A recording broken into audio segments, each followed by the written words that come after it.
আটা ও dry fruit দিয়ে বাসায় তৈরি করে নিন খুব সহজ নরম তুলতুলে পাউরুটি। এই রেসিপি ফলো করে বানালে একদমই তুলার মতো নরম হবে পাউরুটিটা। দেখতে যতটা সুন্দর, খেতে অসম্ভব মজাদার এবং প্রতিটি লেয়ারে পাউরুটি এবং মোরব্বার স্বাদ পাবেন।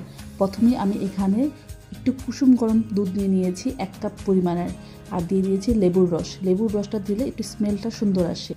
1 ফালি লেবুর রস দিয়ে 1/2 চামচেরও কম অ্যাক্টিভ ইস্ট দিয়ে দিয়েছি। চিনি দিয়েছি 2 টেবিল চামচ, চাইলে আপনারা একটু কমও দিতে পারেন। লবণ দিয়েছি স্বাদ অনুযায়ী। খাবার তেল দিয়েছি 2 টেবিল চামচ। প্যাকেটে আটা 1.5 কাপ পরিমাণ দিয়েছি, আপনারা চাইলে এখানে ময়দাও ব্যবহার করতে পারেন। দিয়ে ভালো করে মিক্সড করে আমি রেখে দিয়েছি আধা ঘন্টার জন্য একটু গরম স্থানে। দেখেন ফুলে ডাবল হয়ে গেছে। আটা থেকে বাতাস বের করে আবার ভালো করে ময়ান করে আমি 6 ভাগে ভাগ করে নিয়েছি, আপনারা কম বেশি ভাগ করে নিতে পারেন। এখন এগুলোকে আবার একটু ময়ান করে এক্সট্রা আটা দিয়ে গোল করে নিব। গোল করা হয়ে গেলে ড্রাই ফ্রুট হাতের কাছে আমার কাছে যা ছিল তাই দিয়েছি, মোরব্বা, চেরি ফল, কিশমিশ।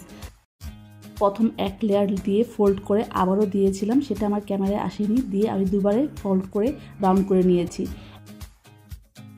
যে পাত্রে বসাবো সেখানে একটা পেপার দিয়ে আমি এগুলোকে সেট করে দিচ্ছি।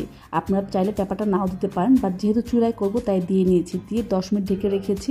এখন উপরে কিছুটা মিল্ক দিয়ে আমি ব্রাশ করে দিচ্ছি। চাইলে ডিমের কুসুমও দিতে পারেন। উপরে সামান্য কিছু চেরি দিয়ে দিয়েছি দেখার সৌন্দর্যের জন্য, দিয়ে দেখতে সুন্দর লাগবে। দিয়ে আমি চুলায় বসিয়ে দিয়েছি প্রি হিট করে একদম 20 মিনিটের জন্য। মিডিয়াম আছে 20 মিনিটে পারফেক্টলি মাশাআল্লাহ সুন্দর ফ্রুট পাউরুটি হয়ে গেছে। একদম পারফেক্টলি, দোকানের থেকে অনেক টেস্টি হয়েছে। ট্রাস্ট মি, একবার হলো বাসায় করবেন। নিজের বাসায় করলে এটা হেলদি হয়, যে কোনো খাবারই বাসার তৈরিটা অনেক বেশি হেলদি হয়। মাশাআল্লাহ দেখেন, কাগজটা দিয়েছি এই কারণে যেহেতু চুলায় করেছিলাম, তাই আমি কাগজটা দিয়ে ব্যবহার করি।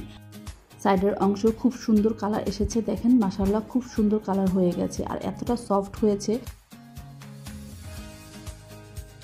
এই রেসিপি ফলো করলে একদম পারফেক্ট দোকানের মতো ফ্রুটস পাউরুটি তৈরি হয়ে যাবে। দেখেন আমার প্রতিটা লেয়ারের ফ্রুটসগুলো বোঝা যাচ্ছে। আপনারা চাইলে একটু বেশি দিতে পারেন, আমার একটু কম হয়ে গেছে।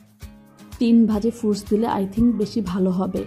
দেখেন মাশাআল্লাহ কতটা সফট হয়েছে, এতটা সফট ও মোলায়েম হয়েছে পাউরুটিটা। আটা দিয়ে তৈরি, এটা অবিশ্বাস্য। কেউ খেলে বুঝতে পারবে না যে এটা আটার তৈরি। কালারও কিন্তু বোঝা যাচ্ছে না। এক্ষেত্রে অবশ্যই প্যাকেটে আটা ব্যবহার করবেন। 2 থেকে 3 দিন ফ্রিজে রাখা ছাড়াই বাইরে রেখে খেতে পারবেন। লক বক্সে রাখলে একদমই সফট থাকবে।